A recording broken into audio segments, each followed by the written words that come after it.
now we're going to the sacred cow of save money.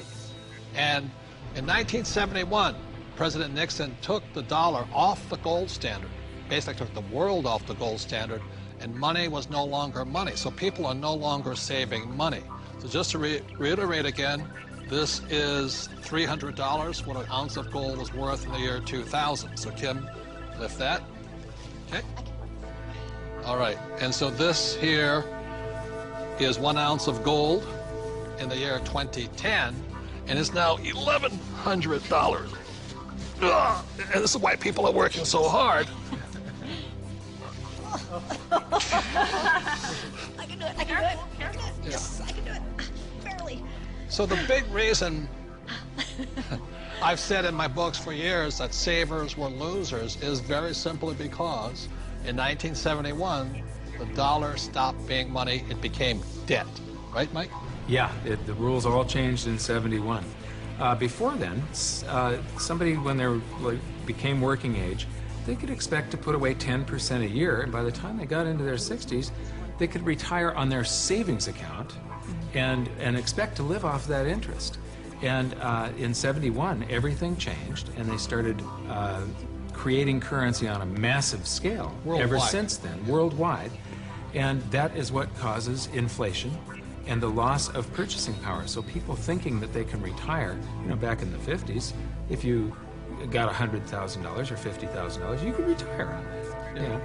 So for my mom and dad, you know, the World War II generation, the industrial age generation, it was very smart to save money. For our generation, the baby boom generation and on, saving money could be the most stupid thing you can do because the system is stealing your wealth through the very thing you work for, called money, which is not money anymore. Right. Real money is actually gold and silver. Money has to maintain its value over long periods of time.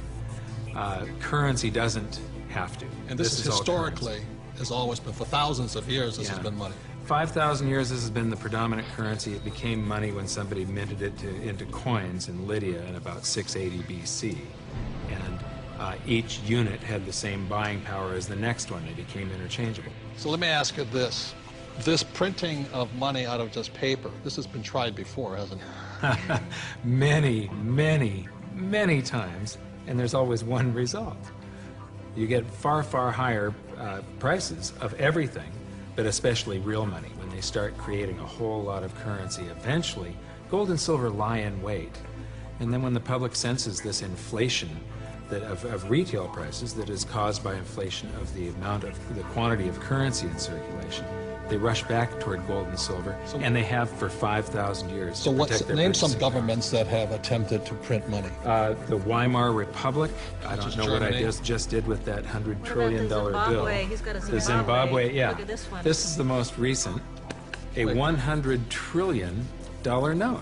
You know, this is the largest note ever printed, 100 trillion. And this was printed in 2000.